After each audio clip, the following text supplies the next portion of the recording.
Welcome to Shadowed Tales Archive. Tonight's story is titled, The Room That Came After. Let the shadows speak. Part 1. The White Nothing. I was already dead when I noticed the walls. Or maybe I was dreaming. It's hard to tell when there's no air to breathe, no weight to carry, no sound to hear except your own thoughts whispering like wind trapped in a bottle. The room was white. Not just painted white, this was something else. Like someone had removed all the colors from existence and stitched the remainder into a shape they called room. No doors, no windows, no light source. But somehow it was still bright. The only thing in it was the chair. And me. I didn't remember arriving. There was no sensation of being placed here, no memory of walking in. I didn't remember falling asleep or waking up. I just was. I think I had a name once. It's gone now. But there's something worse than forgetting your name. It's remembering the people who whispered it with love and realizing you don't remember their names. I sat down in the chair because there was nothing else to do. Because standing felt arrogant in a place so perfectly silent. Because I was tired in a way that sleep didn't touch. That's when the screen blinked on. A rectangle of dark glass materialized in front of me. No chords, no hum of electricity. Just blackness turning into shape, then into motion. It was like watching fog remember used to be rain. And then it played. A little boy, 5 years old maybe. Curly hair, too big a coat. He's standing on a frozen pond, grinning like his teeth are fighting to escape his mouth. Behind him, a man, his father, shouts something I can't hear. I know this memory. It's mine. But it's not how I remember it. In my memory, the ice cracked, but it held. My father pulled me back, laughing nervously, and we walked home drinking hot chocolate with tiny marshmallows that always melted too fast. But here the boy steps forward. The screen doesn't cut away. It leans in. A sharp crack splits the image. The ice spiderwebs beneath his boots. He looks up, confused. Then he falls in. Water swallows him like a mouth that's been waiting too long to eat. His tiny hands flail, vanish. His father sprints toward the hole, screaming in silence, but the boy is gone before he reaches it. The screen goes black. I try to breathe. Can't. Not because I'm underwater. Because I'm still in the chair. And because now I remember something that wasn't there before. A choice.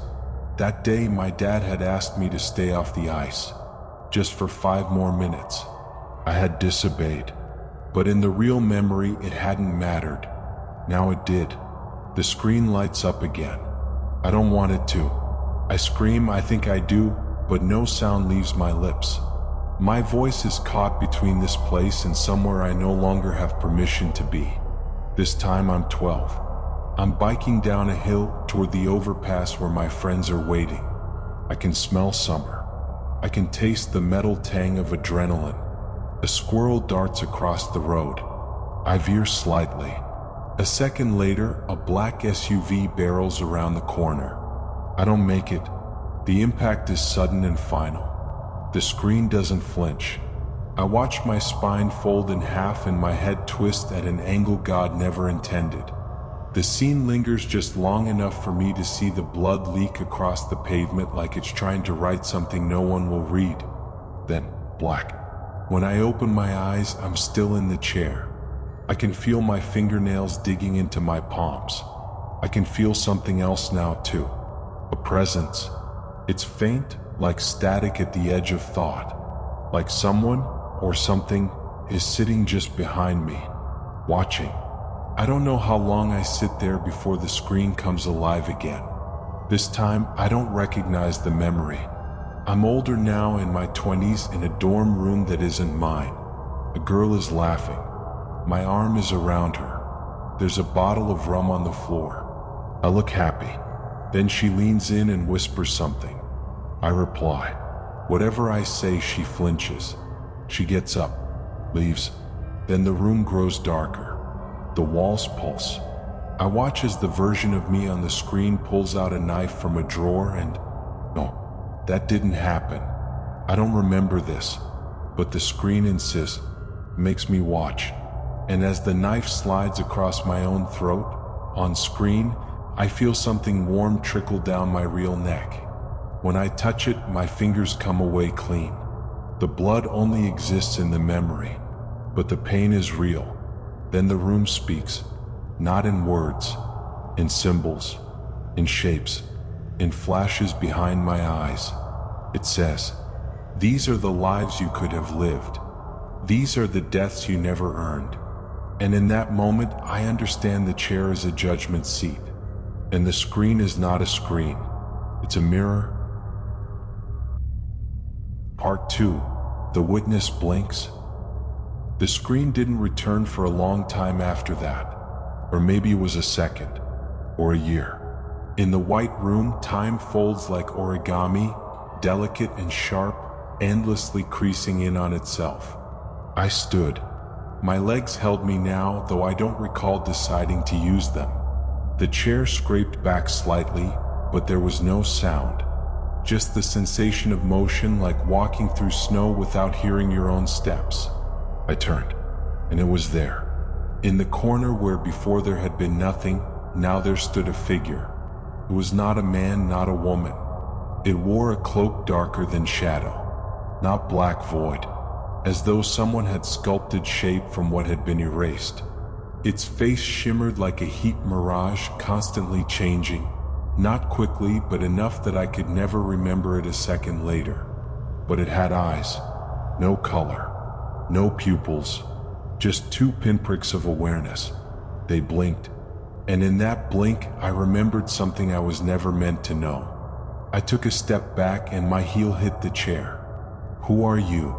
I asked, though I hadn't spoken in however long I'd been here. It didn't answer. Instead, the screen sparked back to life. I didn't want to look, but I did, because curiosity is just fear's slower twin. This time it was a hospital room. Not mine, someone else's. A boy in a bed, skin too pale, bones too visible. Machines buzzed and a woman sobbed beside him. Her hair was tangled. Her fingers gripped his hand like she was holding on to a ledge. I watched myself, older, more weathered, walk in holding flowers in a grocery bag. I looked exhausted, like I hadn't slept in weeks, like I hadn't forgiven myself in years, because this wasn't just a memory. It was a reality that could have been, and I knew it.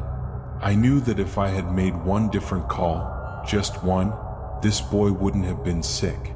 He wouldn't have needed me to visit. He wouldn't have existed at all, because in this timeline I didn't leave. I didn't marry, and the woman crying beside him was someone else entirely. The screen flickered. I was in a church now. I wore a collar. A Bible sat open in my hands, trembling. I looked at the crowd before me, bored, tired, expectant. I watched myself hesitate, then close the book and speak. "My name is not Father Michael," I said. "This is not salvation." Then I pulled a gun from beneath the pulpit and fired it into the ceiling. Screams, panic, blood. I fired again, this time into the crowd, and again, until the screen was soaked red. And I, whatever version of me had become this thing, smiled. I stumbled back from the screen. "No," I whispered, "that's not me." The witness said nothing, but it blinked, and in that blink I felt guilt like a physical pressure in my chest. What if it could have been me? What if the only difference between sanity and slaughter was timing? What if the monster was never outside the mirror? I pressed my palms to my face, tried to breathe, but the air here wasn't real. It moved around me like suggestion, not substance. I looked back at the chair. It seemed so small now, so innocent, but it was a throne, and the screen was its altar. And the witness? It was the priest. "What do you want from me?" I said. The figure tilted its head slightly as though amused. The screen lit up once more. I begged it not to, but this time there was no image, only text. Words handwritten in jagged black strokes across the whiteness. Read, "There are 1,284,226 ways you could have died before now. You survived them all, but you did not deserve to. You are here because you owe death a choice." The witness stepped forward. It raised one hand, gray, spindly, with too many joints, and pointed at the screen. And the screen asked a new question. "Choose one, memory, mirror, or mercy." My lips parted. What does that mean? But the screen didn't clarify. The witness blinked again. The options remained, burning themselves into my mind. Memory, mirror, mercy. Each word carried a weight, a cost. But something told me I wasn't choosing just a video. I was choosing a verdict. I stood in silence for what felt like a week of heartbeats. Finally I spoke. Memory. The room faded. The screen vanished. And I was somewhere else. A field. Summer.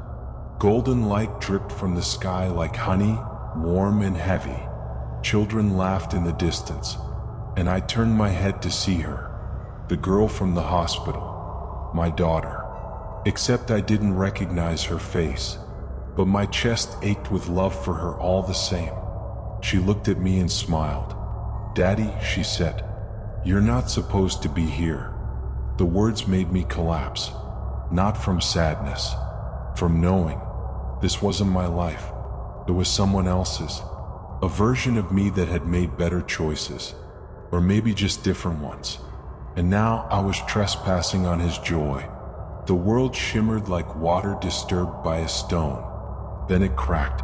The sky split open, and from it came a voice, terrible and slow. "You were warned." The field burned. The girl screamed, and the witness returned. Part 3. All your other deaths. The flames didn't burn the way I expected them to. They didn't scald or sear. They whispered. They licked the edges of reality and murmured names I didn't recognize but felt deep in my bones. And then, just as quickly, they vanished. The world fell away. I hit the floor of the white room again like a forgotten object shoved into the back of a drawer. The witness was waiting. Its cloak fluttered slightly like it was breathing, but it had no mouth. I stood, trembling, the smell of smoke still stuck in my lungs even though I knew there was nothing to smell. "You said I owed death a choice," I said. "I chose memory." The witness blinked. "You chose nostalgia. You chose to regret. Now you will choose again."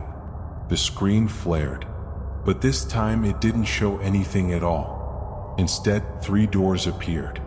They weren't there a second ago, hadn't even been hinted at, but now they stood side by side in the wall that had previously been seamless. Each door bore a symbol, a cracked mirror, an hourglass filled with ash, and an eye sewn shut. The witness raised its hand again and pointed at me this time. I didn't ask what the doors meant, because I already knew. The mirror, the past I never lived, the hourglass, the life that never mattered, the eye, the truth I wasn't ready to see. Each was a different sentence, but they were all prison cells. I reached out toward the mirror. As my fingers brushed the doorknob, the witness whispered, not in sound, but in meaning that pressed itself directly into my skull. "This one hurts the most."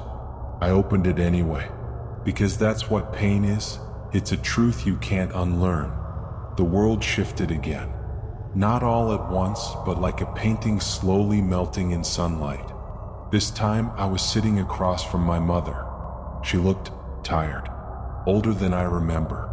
We were in a room I didn't recognize, but the colors on the wall, the framed diploma behind her head, the badge on her jacket.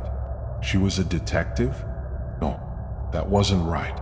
In my life, she'd been a librarian. But here she was staring at me like I had done something terrible. "You don't remember this version of yourself, do you?" she said. I tried to speak, but my throat was dry. "You hurt people. A lot of people." She slid a file across the table. Inside, photos. Blood. Names. Victims. Me. But not me. A him who looked like me. A version who had killed, stolen, burned. "I tried," she said, and her voice cracked. "God knows I tried. But you chose the darkness every single time. I just want you to look at what you did." "What?" "Really look." She reached into the file again and pulled out one last photo. It was a child. Small. Curled up in a fetal position. Face frozen in fear. I found him in the crawl space. He was still breathing. Barely. My knees buckled, because I recognized the room in the background. It was my basement. I opened my mouth to deny it, but I knew the rules now. The witness never showed lies, only alternatives. This was not a hallucination. It was a possible truth, a path I could have walked if I had taken just a few steps in the wrong direction. And the worst part? The rage in that version's eyes. I recognized it. It lived in me still, dormant, sleeping, but there, like a dog trained not to bite. I fell to my knees and screamed, "I'm not him." The witness stepped through the door, not walking, just appearing. Its cloak hissed across the floor, moving faster than it should. It stopped in front of me and extended one pale, twisted hand. In its palm, a coin. On one side, my face. On the other, a skull. "Flip it," the meaning said. "Why?" I whispered. The witness didn't answer, but the room pulsed, and I knew this was the first real choice. Everything before had been observations. This was participation. I took the coin. It was cold. Not metal, but something else. Something wrong. When I held it, I remembered every time I had said something cruel and watched someone flinch. Every time I'd let pride win over kindness. Every time I could have loved more, but didn't. The coin carried them all. I flipped it. It landed on my palm. My face. For a moment I felt relief. Then the floor cracked, and a version of me crawled out. Naked. Bleeding. Teeth filed to points. Eyes wild. He looked at me and smiled, then ran off into the white nothing. The witness made no move to stop him. "You freed him," the meaning said. I tried to speak, but no words came. "You thought that was you," the meaning continued. "It wasn't. It was the part you locked away. Now it walks freely." The witness gestured to the remaining doors. Only two remained, the hourglass and the sewn eye. "Do I get another choice?" I asked. The witness blinked. "Not yet." The screen returned, but it was no longer a memory. It was a hallway, endless. At its end, something pulsing, glowing, a heartbeat made of light. The witness turned to it and walked. Then it looked over its shoulder, and though it had no mouth, I heard it clearly. "Follow me or stay." I stepped forward, because there's one rule in all haunted places: never stay still. Part 4. The Hall That Forgot Time. The hallway wasn't made of walls. It was made of moments. Each side of the corridor shimmered like stretched film, long rectangles of memory, still images frozen mid-breath. And they weren't mine. That much was clear immediately. One panel showed a girl setting fire to a childhood home with her parents still inside. Another showed a man weeping as he buried something small in the woods, something with fingers. Another, a soldier handing candy to a boy while his rifle leaned against a smoldering corpse just out of frame. They weren't my memories, but I could feel them. Like radiation, warm, then blistering. The witness walked ahead without turning. Its feet made no sound. Mine did. Each step was an echo, and the corridor swallowed sound like it was hungry. We passed hundreds of windows, thousands, each memory darker than the last. And then, suddenly, I saw me. One panel showed a version of myself at a podium, accepting a scientific award. The audience cheered. I smiled.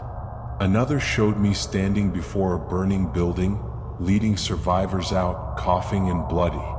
And then, another showed me holding a woman's hand as she lay dying, whispering something to make her laugh. She did, even through the tears. I stopped walking. The witness didn't. I turned back to the memories of myself, the good ones, the ones that didn't feel like lies. I don't remember any of this, I said aloud. The hallway didn't answer, but the panel shifted. Now the same man, me, was standing in a police lineup. The faces of victims stared through two-way glass. Then, me again, smiling as I signed papers to cut off someone's medical coverage. Then, me now with older eyes, filing away footage of something unnatural crawling out of a mine shaft while the town above continued living. I staggered back. I wasn't all of these people, I whispered. Then the witness spoke, this time in voice, gravel and silk, wind through teeth. No, but you could have been. These are echoes. The hallway shows all versions that the multiverse forgot. Some were you, some almost were. Some were just close enough to stain your reflection. I couldn't look anymore. I turned back toward the hallway. The witness had stopped walking. In front of it, a door. Not like the ones before. This one was breathing. The frame was made of rib bones. The handle, a wet rope of hair twisted into a braid. The surface of the door was skin, stitched together with thread the color of old teeth. What is this? I asked. The witness tilted its head. This door does not open for everyone, but it knows you, because what waits behind it, you once invited in. My stomach turned. I don't understand. But even as I said it, I did.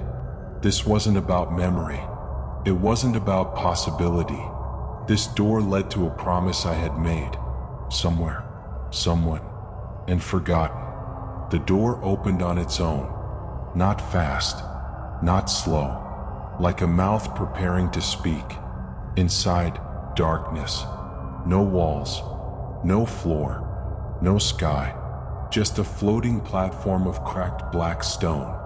And something curled up in the center, sleeping. It looked human, almost.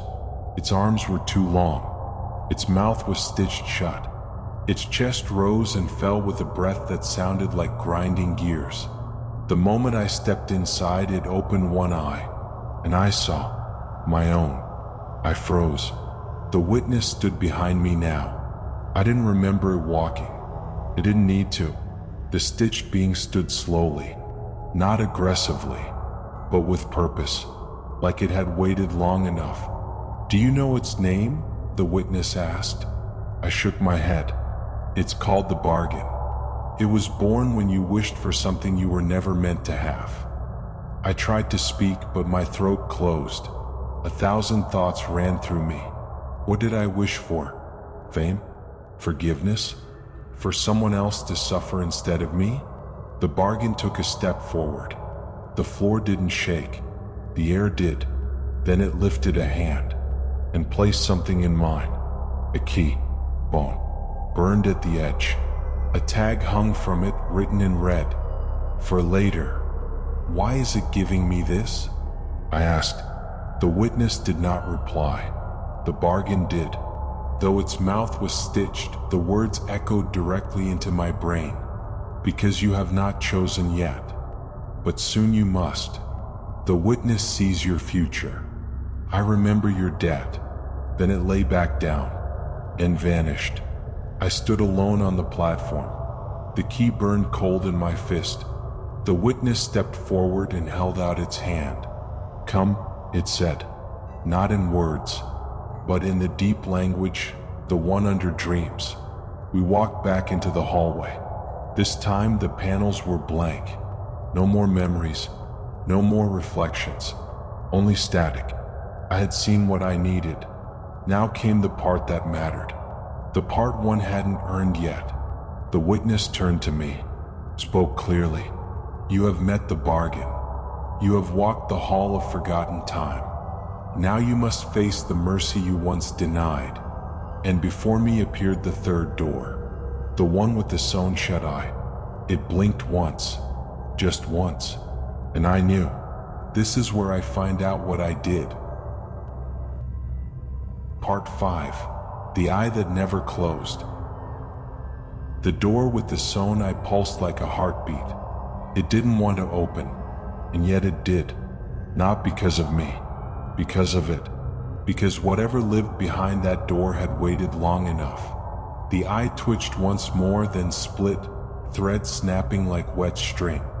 No handle, no hinges, just blackness stretching into a corridor that smelled like a hospital left to rot. The witness did not enter this time. Instead, it reached up and removed its own eye. It handed it to me without explanation. It was still blinking. Why? I asked. You must watch what I cannot. You must see what I did not. Then it faded, not walked away, just ceased, like a candle beneath black water. And I was alone. I stepped inside. The corridor tightened with every step, pressing in on my shoulders. The ceiling lowered. The air thickened. My feet sank into something soft. Fabric? No, photos.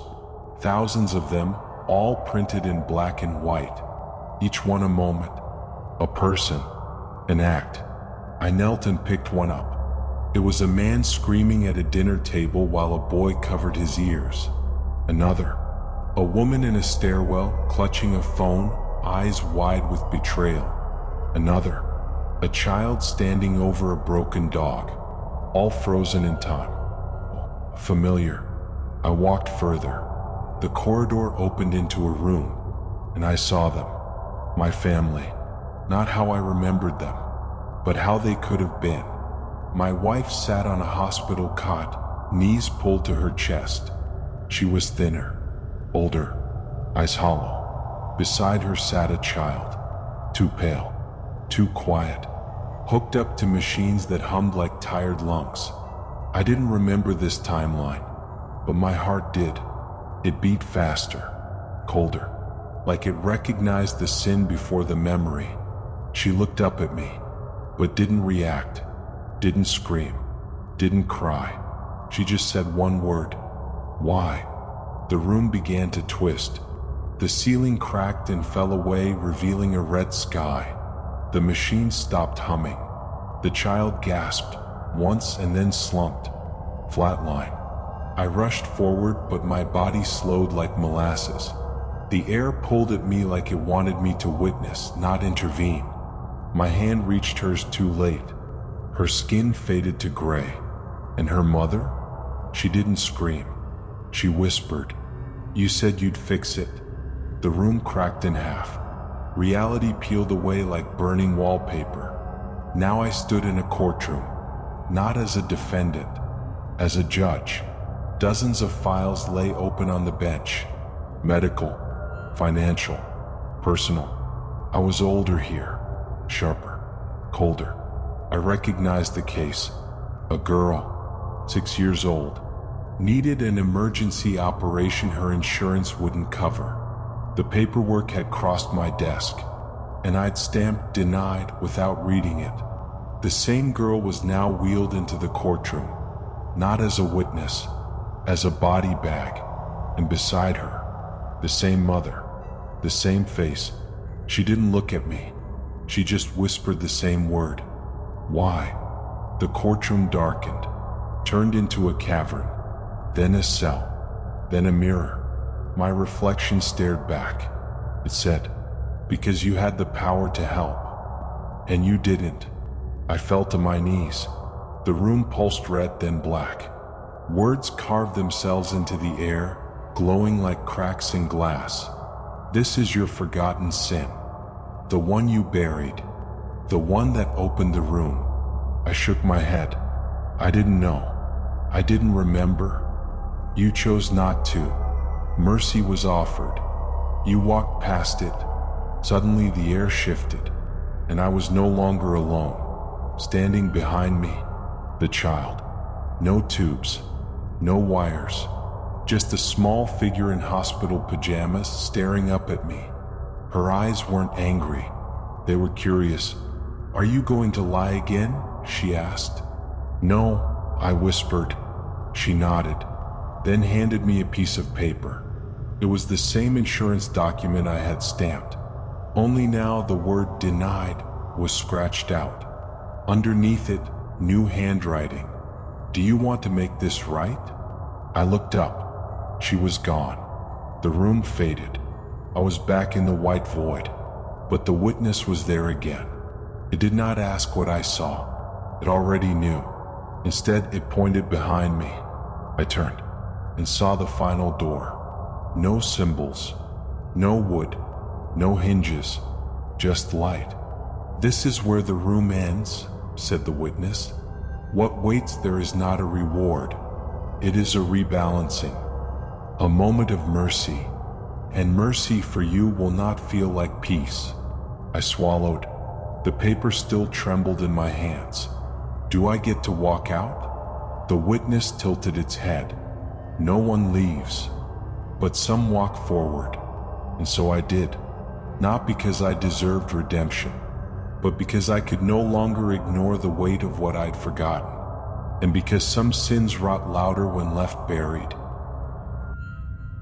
Part 6. The Fork That Waits. The door opened like a sigh, a soft inhale of light and heat, neither comforting nor painful, just immense. I stepped through. The witness didn't follow, because it couldn't, because this part was mine alone. The room beyond wasn't a room. It was a space without edges, a sea of stars frozen mid-collapse, paths stretched in every direction, glowing threads of potential weaving outward like a neural map of some divine intelligence. This was no longer just a punishment. It was architecture. I had stepped into the blueprint of choice itself. In the center of the void was a platform, circular, marble, unmoving. I approached, and as I did, the air began to whisper names. Names I didn't know, names I should have. Each one clung to my skin like static. They weren't memories, they were ghosts. And then I saw it, the bargain. But no longer small, no longer asleep. It had unfolded itself, tall as a church spire, bones like sharpened scaffolding. Its stitched mouth had come undone, revealing nothing inside. No teeth, no tongue, no voice. Just a yawning cavity where sound went to die. But it spoke. Of course it did. Not in sound, but in burden. "You have walked the memories of others. You have worn the sins of strangers. You thought they were your own, but some were not. Some belonged to those who came before you." I staggered. "What do you mean?" And then, from the far side of the platform, figures stepped forward. 7. Each wore a face I didn't recognize. Each carried something. A lantern made of glass teeth, a scalpel etched with dates, a mirror filled with screaming water, a child's dress soaked in ink, a coin with no heads or tails, a rosary made of animal eyes, and a photograph that burned without fire. They stood silently around me. "They made the bargain," the voice said, "just like you did. You are not the first to beg reality for an edit. You are just the first to forget you asked." My knees hit the floor. I don't remember. I swear I don't remember making a deal, because remembering would undo it. You asked to forget. You asked to be spared the weight of knowing. I trembled. What did I trade? And then the platform tilted, like a scale being measured. Above me, the tapestry of possible lives. I saw them all now. Fractal choices spiraling outward from every moment of hesitation or cruelty or cowardice. In some, I was loved. in others feared, in one worshipped, and in one erased completely. You traded certainty, said the bargain. You wanted a life without the pain of your failures. So we took your ownership of them and scattered your sins into the lives of others. You forgot what you had done, but the weight remained, and now it returns. The 7 figures stepped closer. One, an old woman, placed her burning photo into my hands. It hissed but did not burn. She saw her son drown, the voice whispered, but the lake had your name. Another, holding the rosary, wrapped it around my wrist. She prayed for answers that never came, because you swallowed the question. Another cut my palm with the scalpel. She confessed to a murder she didn't commit, because the guilt smelled like yours. Tears ran down my face. I didn't mean to. You didn't want to mean. You didn't want to remember. But forgetting does not cleanse. It only rearranges the blood. And then I saw myself. Not a memory. Not a variant. Me. Standing across the platform. Same eyes. Same face. But thinner. Hungrier. Hollow. He smiled. I took a step back. Who are you? He spoke, and his voice was mine. I'm the version of you that remembered everything. I didn't make the deal. I suffered. I learned. I broke. And in the end, I chose to pass the debt to you. My stomach dropped. What are you talking about? He walked forward. I died first. I begged for mercy, and they gave it. By splitting the timeline. By making a you who would never know what you'd done. But now the room has closed the loop, and one of us has to pay. The 7 watchers circled us. The bargain loomed, its hand outstretched. In it the coin, not like before. This time both sides bore my face, one smiling, one screaming. The version of me, my other, took a step forward. I've waited decades for this, to be whole again. But only one of us can walk out. The bargain placed the coin in my hand, and for the first time, it burned. I looked at him, at myself, at the bargain I hadn't known I made, the sin I hadn't known I'd passed on, and I whispered, who should pay? The other didn't answer, because it wasn't a question for him, it was for me. The coin shimmered, the paths above us trembled, and I knew this flip wouldn't decide fate, it would create it. Part 7. The Mercy Engine. The coin pulsed in my hand like a second heart. I didn't flip it, not yet, because I knew this wasn't a decision made by chance. This was a confession written in metal and heat. The bargain watched in silence. The 7 figures stepped back, forming a ring.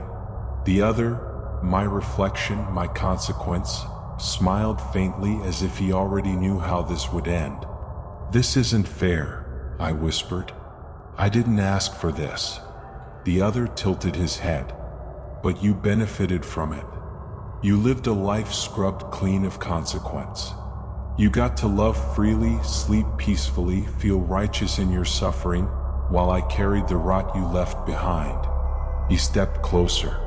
His breath smelled like old paper and rust. Do you know what it's like, he asked softly, to look at a child who doesn't know your face, but knows your sin? To hear someone say, I forgive you, before you've even said asterisk, I'm sorry? Because the pain came to them first. I couldn't meet his eyes, because he had mine. The bargain raised its hand again. The platform began to rumble. Above us, the lattice of timelines blinked, threads unraveling, fraying at the edges. Too many branches, the bargain's voice whispered. Too many echoes. One version must remain. The engine demands reduction. Engine? I asked aloud, and the witness reappeared, floating, silent, holding nothing but its own missing eye, cradled in both hands like a wounded bird. It bowed its head and spoke. This room was built at the edge of mercy and memory. When too many sins are duplicated across lives, the structure buckles. We prune what must be pruned. We ask the unworthy to choose what they would have erased. The platform began to tilt. Reality buckled beneath my feet. The other stumbled too. Both of us pulled toward the edge of something neither of us could see. The bargain stepped forward and placed its massive, skeletal hand on the coin. It forced my fingers to tighten around it, then spoke one final decree. One life, one soul, no more hiding. Choose. And then the choice became clear. Not between me and him, but between truth and denial. If I let the coin fall, let fate decide, I was surrendering, still hiding, still refusing to bear full responsibility. If I chose instead directly, I could reclaim my burden, own every mistake, every cruelty I never remembered, but benefited from anyway. But I would lose everything I'd built. My wife, my peace, my sense of self, all of it would burn. I looked at him, at me. "I'm sorry," I said. He looked surprised. Then something in his face softened, and he said, "So am I." I held out the coin, opened my hand, but instead of flipping it, I broke it, crushed it between my palms. Its metal folded inwards like it was made of breath. A scream escaped the coin, a scream made of every memory I had erased. Pain hit like lightning. My chest split with the weight of 100 unlived sins. My knees cracked against the platform. Visions returned in waves. The man I let die in a flooded hallway. The girl who looked up at me from under a desk just before I turned away. The mother who begged for time I never gave her. The innocent people who bore the guilt of my silence. Each memory stitched itself into my body. Each scar reappeared like a receipt. The other smiled and began to fade, not violently, gently, like smoke finally allowed to rise. "Thank you," he said, and then he was gone. The witness nodded. The bargain stepped back, and the platform beneath me split wide open. But I didn't fall. I floated, not upward, not down, but inward, as if the room was folding me into itself. The 7 watchers vanished, the stars collapsed, and the white room returned. But now it was full of people. Dozens, hundreds, all seated in chairs facing screens. Some crying, some screaming, some numb. Each one watching a life that wasn't fully theirs, but that they had touched. I walked through them unnoticed, because I was no longer one of them. And then the witness appeared beside me one final time. "Now you know what the room is for. It doesn't punish. It balances. We do not deal in guilt. We deal in truth." I nodded, then looked down at my hands. Scarred, heavy, but real. I had become whole, which meant it was time to leave. Face the final gate. A wall split open. Inside, darkness. No stairs, no floor, just void. But not the void from before. This one wasn't empty. It was full of everything I had run from. And I stepped forward, because some exits are earned, and some doors open only after you carry the weight you once begged to forget. Part 8. The weight you carry out. I stepped into the darkness, but this time it welcomed me, not with cold or cruelty, but with stillness, like it had been holding its breath, waiting for someone to choose this path, waiting for someone to stop running. There was no floor beneath me, no walls, just sensation, familiar and foreign. And then, a voice, but not the witness, not the bargain. A voice I hadn't heard in years. "Hey there, sleepyhead." Catherine, my wife. She stood in front of me, younger than I remembered. smiling the way she had when we first met, like the world might hurt her, but not today. She walked forward and placed her hand on my chest. It didn't feel like a dream. It felt like memory made solid. "You made it," she whispered. Tears filled my eyes. "I'm sorry," I said, "for everything I let go, everything I forgot, everyone I hurt." She nodded, no judgment in her face. "Regret isn't the end," she said. "It's the start of something else." The void began to glow, not with light, but with truth. I saw them, the people I'd harmed, the lives I'd passed my weight onto. They were here too, not angry, not forgiving, just seeing me, acknowledging that I had finally chosen to see them in return. And then the witness returned, but it had changed. Its cloak was no longer shadow, it was glass. Through it I saw stars, billions spiraling inward, and its voice was no longer distant, it was human. "You ask what this place truly is. It is not a prison. It is not a test. It is the place after. After denial, after ego, after forgetting. It is where you are given one last chance to carry the weight you cast onto others. Some break beneath it. Some try to hand it off again. But you walked. The void shifted again. Now I stood in a hallway, but not like before. This one had only one door, plain wood, faint scratches around the handle, and on the wall beside it a plaque. "This time you'll remember." Catherine stood beside me, not her real self, but the part of me that had held on to her, the part that had kept me human. She smiled and kissed my cheek, then faded, and I was alone again. I reached for the handle, and for the first time in this story, I turned it willingly. What lay beyond? Not heaven, not hell, not even silence, just a room, white walls, a chair, a screen, and someone sitting in it.